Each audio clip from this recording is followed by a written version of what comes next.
Halo guys, lanjut lagi kita Battle to the Heaven. Keterkejutan melintas di mata Xiaoyan saat melihat Tai Beng sudah muncul di depannya dari jarak yang cukup dekat. "Aku sudah mengatakan bahwa taktikmu tidak berguna," kata Tai Beng dengan acuh tak acuh. Douci biru di tangannya melonjak sebelum akhirnya telapak tangan dingin meluncur dengan keras ke arah Xiaoyan.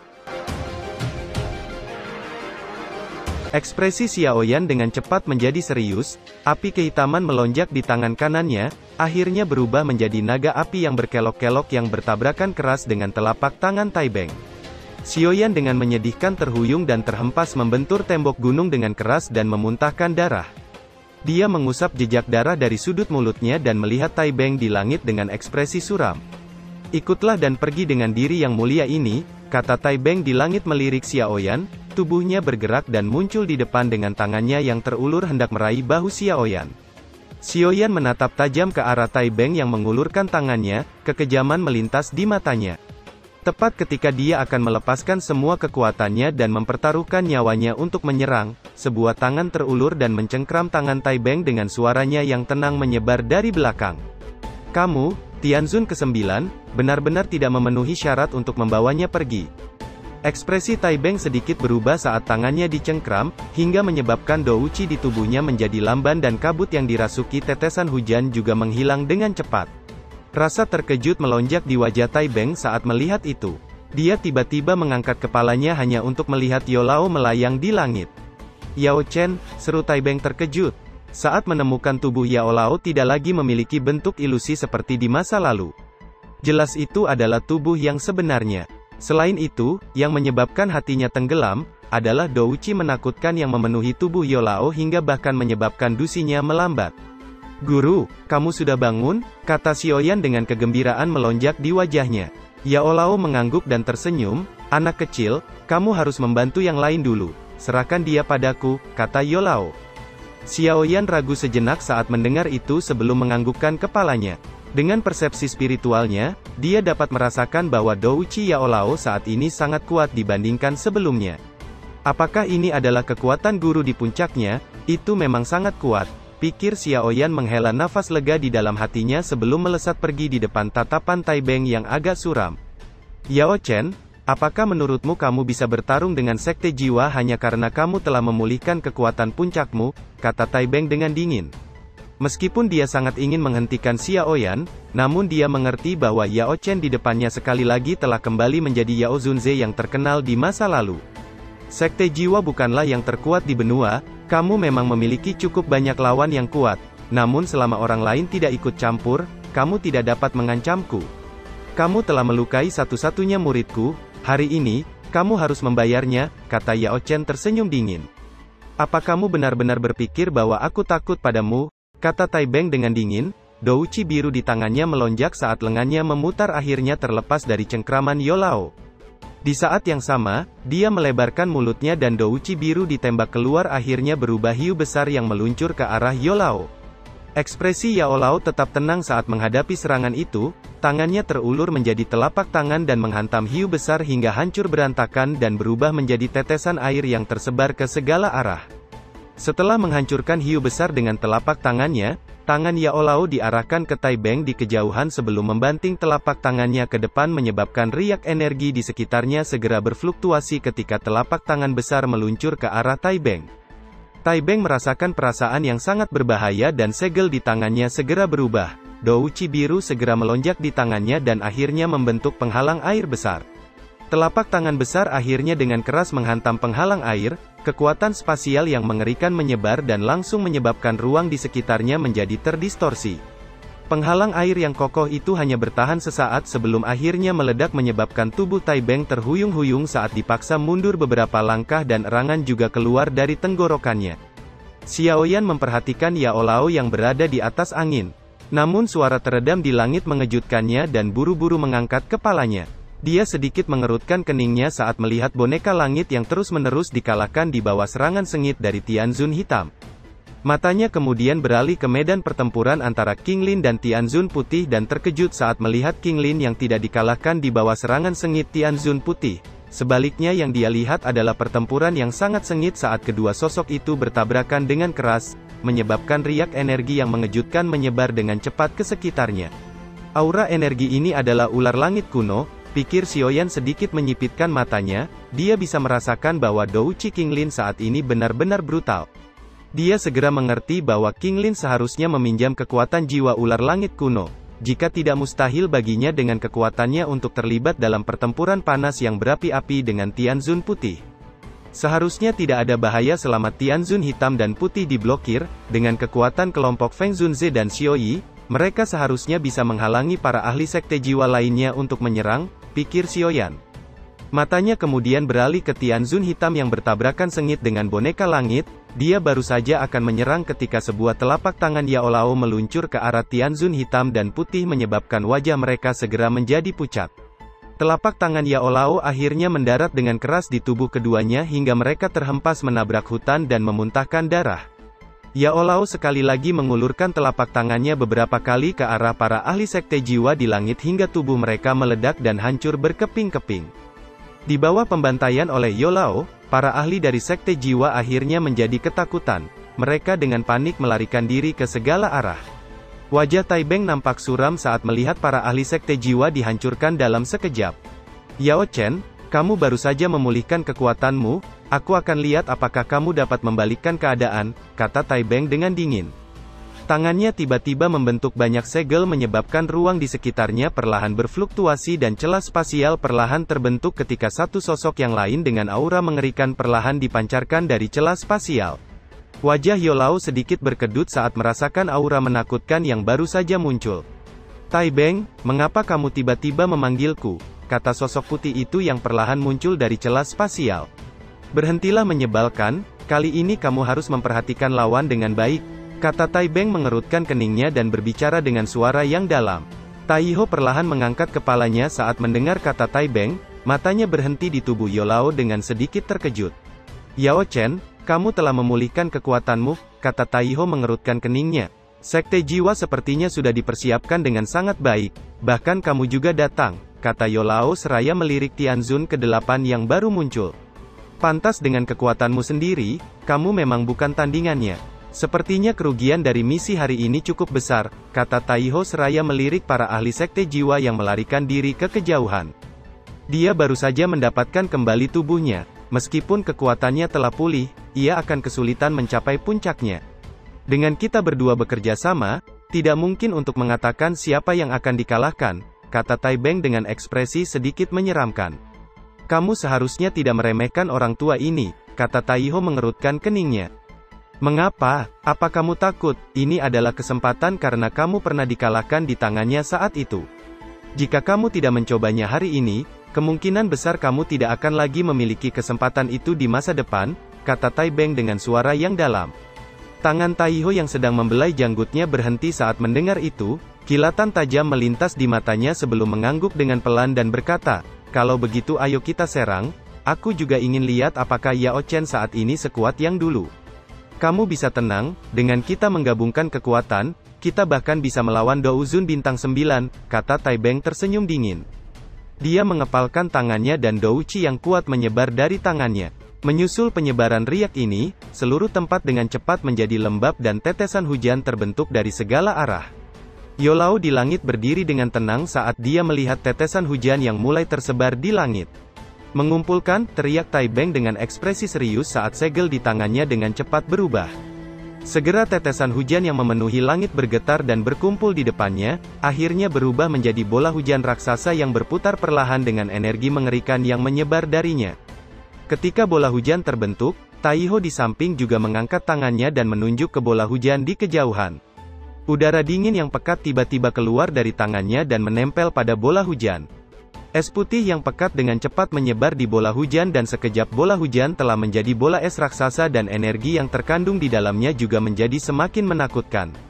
Para ahli di kejauhan melihat bola es besar di langit dengan fluktuasi energi mengerikan yang menyebar dari bola es bahkan menyebabkan wajah mereka menjadi pucat dan mulai menarik diri. Jika energi menakutkan itu meledak, seluruh pegunungan akan hancur. Ekspresi kelompok Feng Zunze juga terlihat serius saat melihat energi menakutkan yang terkandung di dalam bola es. Yao Chen, Saat itu aku dikalahkan di tanganmu. Kali ini, aku ingin tahu apakah kamu memiliki kemampuan untuk memblokir serangan gabungan dari kami berdua, teriak Taiho dengan dingin. Yao Lao hanya sedikit mengerutkan keningnya saat mendengar teriakan itu. Aku ingin melihat seberapa lama kamu bisa bersikap sombong, teriak Tai Beng tersenyum dingin di hadapan ketenangan sikap Yao Lao. Kedua tangannya membentuk banyak segel saat teriakannya terdengar, erosi hujan es. Kedua Tianzun tiba-tiba mendorong tangan mereka ke depan dan bola es raksasa bergetar sesaat sebelum mulai berputar dengan cepat, akhirnya meluncur dengan keras ke arah Yao Lao di tengah suara yang bergemuruh. Selama bola es melesat ke depan, riak energi yang menakutkan menyebar darinya menyebabkan ruang di sekitarnya hancur dan garis retakan spasial hitam besar muncul dari ruang kosong. Ekspresi Xiaoyan sangat serius saat dia melihat bola es besar yang meluncur ke arah Yao Lao, serangan yang menakutkan. Apakah kepala paviliun bisa memblokirnya? Gumam semua murid paviliun bintang jatuh yang sangat tegang saat ini. Pada saat seperti itu, yang bisa mereka lakukan hanyalah menaruh harapan pada Yao Lao. Ketika bola es memasuki jarak yang cukup dekat, Yao Lao akhirnya perlahan mengangkat tangannya di depan banyak tatapan tertegun. Senyuman dingin tanpa sadar muncul di wajah kedua Tianzun ketika mereka melihat Yao Lao benar-benar berpikir untuk memblokir bola es dengan paksa.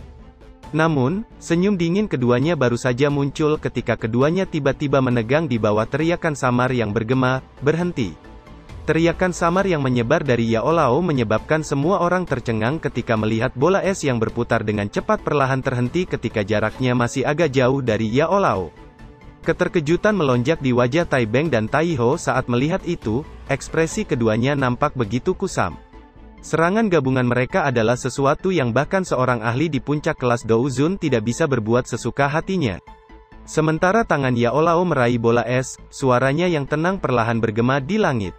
Aku yang sekarang memang tidak bisa melepaskan kekuatan penuhku, namun itu lebih dari cukup untuk berurusan dengan kalian berdua, karena saat ini aku tidak lagi berada di puncak kelas Douzun, sebaliknya ini adalah Banseng.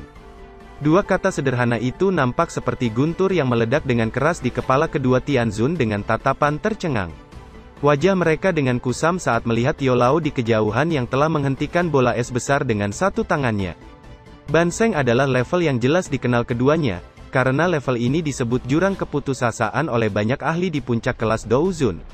Sebagian besar ahli di benua yang telah mencapai puncak kelas Douzun akhirnya berhenti di tepi kelas Banseng terlepas dari bagaimana mereka berlatih, mereka tidak dapat benar-benar melangkah ke kelas Banseng. Hanya dengan melangkah ke kelas Banseng seseorang akan dapat memiliki kemampuan untuk masuk ke kelas Douzeng. Mereka berdua tidak pernah menyangka bahwa Yao Lao bisa masuk ke kelas itu. Dari cara mereka memikirkannya, bahkan jika Yao Lao telah mendapatkan kembali tubuh baru, sudah sangat sulit baginya untuk memulihkan kekuatan puncaknya, apalagi menembus puncak kelas Douzun dan maju ke Banseng. Orang tua ini, dia sebenarnya telah maju ke tahap itu, gumam Feng Zunze dan lainnya tercengang, kegembiraan liar akhirnya melonjak ke wajah mereka. Banyak ahli yang awalnya melarikan diri juga terhenti karena pemandangan di langit. Paviliun bintang jatuh telah menghasilkan Banseng. Berita yang tampaknya meledak-ledak ini kemungkinan besar akan menyapu seluruh dataran tengah. Reputasi dan kekuatan paviliun bintang jatuh di masa depan kemungkinan akan melonjak dengan cara yang mengejutkan dalam waktu singkat. Sekte jiwa mungkin menakutkan, tetapi paviliun bintang jatuh di masa depan bukan lagi sesuatu yang dapat mereka hancurkan dengan mudah. Seorang ahli di kelas Banseng adalah seseorang yang bahkan sekte jiwa harus memperlakukan dengan serius. Selain itu, Banseng ini juga merupakan alkemis top di benua itu yang reputasi dan pengaruhnya mungkin sesuatu yang tidak dapat dibandingkan dengan siapapun. Sukacita yang liar juga melonjak di wajah Xiaoyan saat dia berdiri di puncak gunung, terobosan Yao Lao telah melebihi harapannya. Yao Lao di langit dengan tenang melirik dua Tianzun saat tangannya yang mengarah ke bola es sebelum perlahan mengepal. Suara retakan tiba-tiba terdengar setelah Yao Lao mengepalkan tangannya dan permukaan bola es yang berisi energi mengerikan tiba-tiba berubah menjadi terdistorsi saat tangan yang sangat besar mencengkramnya dengan keras. Permukaan bola es menjadi semakin terdistorsi sebelum akhirnya pecah dan meledak di tengah suara ledakan keras, menyebabkan badai energi yang menakutkan segera menyapu seperti badai. Namun badai itu tiba-tiba berhenti setelah menyebar ke jarak tertentu setelah diam-diam dihancurkan. Tak terhitung banyaknya orang dengan keras menelan seteguk air liur saat mereka melihat kepingan es yang perlahan tersebar dari langit. Serangan yang menakutkan yang bisa memusnahkan seluruh pegunungan ini sebenarnya dengan mudah dihancurkan dengan satu tangan yang bahkan tidak bergerak sedikit pun.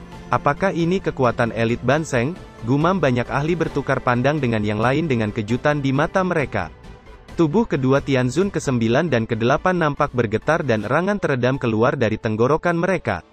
Jejak darah merembes keluar dari mulut mereka pada saat bersamaan. Jelas serangan Yao Lao tidak hanya menghancurkan bola es, tetapi bahkan menyebabkan kerusakan yang cukup besar pada tubuh mereka. Taiho menghapus jejak darah dari sudut mulutnya saat matanya menatap tajam ke arah Yao Lao di kejauhan, matanya dipenuhi teror dan keengganan. Saat itu, dia pernah dikalahkan di tangan Yao Lao, tidak disangka dia benar-benar akan dikalahkan di tangan Yao Lao sekali lagi. Itu adalah kekalahan yang benar-benar menyedihkan. Di sisi lain Tai Beng mengatupkan giginya dan dengan paksa menekan amarahnya. Setelah mengetahui level Yao Lao saat ini, dia memahami bahwa misi hari ini benar-benar gagal. Jika Yao Lao masih berada di puncak kelas Douzun, dia mungkin merasa kesulitan untuk menghadapinya, tetapi tidak akan merasa putus asa. Namun siapa sangka bahwa Yao Lao tidak hanya memulihkan kekuatan puncaknya, tetapi bahkan telah menembus penghalang yang dianggap oleh sebagian besar ahli di puncak kelas Douzun sebagai jurang keputusasaan dan akhirnya maju ke tahap Banseng. Taiho, ayo pergi, dia saat ini sudah menjadi Banseng, bahkan jika kita berdua bekerja sama, kita tidak sebanding dengannya. Jika kamu ingin tetap tinggal dan mencari kematian, aku tidak akan bergabung denganmu, teriak Tai Beng menegur dengan marah. Taiho hanya bisa menganggukkan kepalanya dengan enggan saat mendengar teriakan Tai Beng. Dia melambaikan tangannya dan ruang di sampingnya dengan cepat berubah menjadi celah spasial saat mereka bergegas ke dalamnya. Sejak kamu datang, kamu setidaknya harus meninggalkan sesuatu, kata Yao Lao tersenyum tipis saat melihat situasi ini. Dia mengulurkan tangannya dan dengan keras mengepalkannya sambil mengarahkan ke garis celah spasial di kejauhan. Telapak tangan menakutkan yang tak tertandingi langsung menembus ruang dan bergegas ke garis retakan spasial dan dua suara memuntahkan darah samar terdengar dari dalam celah spasial. Yao Chen, tunggu saja, Sekte Jiwa tidak akan melepaskanmu begitu saja, teriak Tai Beng bergema dari celah spasial. Yao Lao acuh tak acuh saat mendengar teriakan itu sebelum menarik pandangannya. Dia melirik sekilas banyak ahli di kejauhan dan mengabaikan mereka. Sesaat kemudian dia berbalik dan mendarat di samping Xiaoyan dan sedikit mengerutkan keningnya ketika dia melihat banyak mayat para murid paviliun bintang jatuh yang berserakan. Jika bukan karena aku terlambat melangkah ke Banseng, aku akan menguburkan kedua Tianjun itu bersama dengan semua orang yang tewas, kata Yao Lao dengan niat membunuh yang melonjak di matanya. Guru, tidak perlu khawatir tentang itu. Jika bukan karena kamu campur tangan hari ini, kemungkinan paviliun bintang jatuh akan benar-benar menderita bencana besar hari ini, kata Xiaoyan tersenyum. Itu semua berkat dirimu, jika tidak, lupakan Banseng, bahkan memulihkan kekuatan puncak saja akan sangat sulit, kata Yao Lao tersenyum. Orang tua, selamat, kata Feng Zunze memimpin yang lain untuk bergegas menghampiri dan menangkupkan tangannya. Yao Lao tersenyum dan menggelengkan kepalanya. Berikan perintah untuk membereskan kekacauan ini, sepertinya Sekte Jiwa tidak akan berani datang dan menyerang lagi dengan mudah, kata Yao Lao. Feng Zunze mengangguk saat mendengar itu.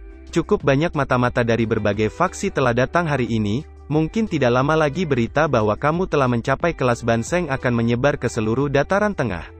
Ini bukan kesempatan yang buruk, dengan kehadiranmu bersama dengan reputasimu sebagai alkemis top di benua, sepertinya beberapa iblis tua yang berteman dengan kita tidak akan menolak undangan kita, kata Feng Zunze. Yao Lao sedikit tersenyum dan mengangguk saat mendengar itu. Seorang Banseng yang juga memegang gelar alkemis top di dataran tengah, adalah papan nama emas yang berkilauan tak tertandingi. Selama berita itu tersebar, kemungkinan cukup banyak ahli akan mengambil inisiatif untuk datang dan bergabung. Pada saat itu paviliun bintang jatuh benar-benar dapat dianggap diperkuat. Beberapa hari kemudian para pemimpin dari berbagai faksi dan beberapa ahli dari generasi yang lebih tua berkumpul. Tak terhitung banyaknya orang datang berkunjung setiap hari, pemandangan ini benar-benar berbeda dari pintu mereka kosong di masa lalu. Di tengah keributan ini, beberapa ahli yang pernah menjalin hubungan dengan Yao Lao dan Feng Zunze juga akhirnya menerima undangan untuk menjadi tamu undangan Panatua. Sementara seluruh paviliun bintang jatuh nampak sibuk, Xiaoyan memilih untuk melakukan retreat di menara batu di gunung belakang untuk berlatih. Senyuman muncul di wajahnya saat dia merasakan douqi yang melonjak memenuhi tubuhnya. Senyuman baru saja muncul ketika suara hangat terdengar dari samping, "Sudahkah kamu terbangun?" Xiaoyan mengalihkan pandangannya hanya untuk melihat Yolao tersenyum dan berdiri di menara batu dengan tangan di belakangnya. "Guru, kenapa kamu datang?" kata Xiaoyan terkejut dan segera berdiri. "Feng Tua lebih baik dariku dalam hal pavilion. Sepertinya kamu juga tidak terlalu menyukai hal-hal seperti itu. Namun setelah menderita kekalahan terakhir kali, aku harus membentuk faksi yang cukup kuat kali ini, terlepas dari betapa aku tidak menyukainya," kata Yolao. Xiaoyan hanya tersenyum, dia tampaknya telah mengingat sesuatu dan jarinya mengusap cincin hitam di jarinya, dia melepasnya dan melemparkannya ke arah Yolao. "Guru, karena kamu telah dihidupkan kembali, inilah saatnya cincin ini kembali padamu." Yolao sedikit terkejut saat melihat cincin hitam yang melayang di depannya. Emosi kerinduan terungkap di matanya saat jari-jarinya mengusap cincin hitam itu. "Semua hal yang telah aku pelajari selama hidupku ada di dalam cincin ini, kamu kemungkinan besar sudah mempelajari semuanya, namun ada sesuatu yang sangat berguna bagimu," kata Yolao tersenyum, jarinya dengan lembut menekan cincin hitam dan sekelompok api putih pekat perlahan naik dan melayang di depan Yolao. "Guru, bukankah itu api tulang dingin?" kata Xiaoyan terkejut. "Sekarang setelah menjadi banseng, api tulang dingin ini tidak lagi berguna bagiku," kata Yolao dengan lembut. "Guru, berhentilah membodohiku," kata Xiaoyan menggelengkan kepalanya. "Api surgawi jelas merupakan senjata ampuh untuk seorang alkemis, meskipun Yolao telah menjadi banseng, ia juga akan membutuhkannya." Yolao menggeleng tak berdaya saat mendengar ini, namun dia segera mengabaikan Xiaoyan dan dengan lembut meletakkan jarinya di atas api tulang dingin menyebabkan api itu segera bergetar. "Anak kecil, aku telah menghilangkan jejak spiritualnya, jika tidak, kemungkinan besar kamu akan mendapatkan serangan balasannya," kata Yolao dengan lembut menjentikkan jarinya dan api tulang dingin melayang ke arah Xiaoyan dan berhenti di depannya. "Kamu harus menanamkan jejak spiritualmu ke dalamnya sekarang dan menyimpannya dengan benar di dalam tubuhmu. Ketika tidak lagi memiliki perlawanan terhadapmu, kamu dapat bergabung dengannya." Mata Xiaoyan berubah sedikit merah saat dia melihat sekelompok api putih pekat di depannya.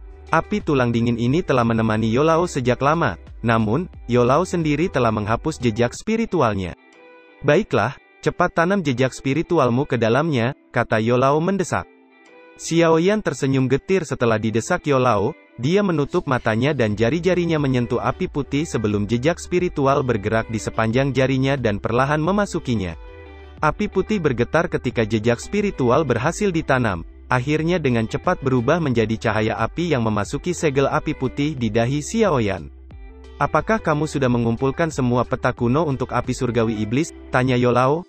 "Sejak aku mendapatkan pecahan peta itu, aku belum mendapatkan apa-apa lagi," kata Xiaoyan menggelengkan kepalanya. "Api surgawi iblis memang terlalu misterius. Bahkan aku belum pernah melihatnya, aku akan melakukan yang terbaik mendapatkan berita untuk membantumu tentang lokasinya," kata Yolao tersenyum. Xiaoyan mengangguk sedikit saat mendengar itu. "Oh iya, itu benar, ada seorang kenalan yang datang ke pavilion bintang jatuh untuk mencarimu, apakah kamu ingin bertemu dengannya?" kata Yolao yang tiba-tiba teringat sesuatu, ekspresinya juga menjadi sedikit aneh saat dia berkata. "Siapa orang itu?" tanya Xiaoyan terkejut saat melihat ekspresi Yolao. "Nalan Yanren," kata Yolao. "Nalan Yanren," gumam Xiaoyan sedikit mengerutkan keningnya, "sesuatu telah terjadi pada Yunyun?"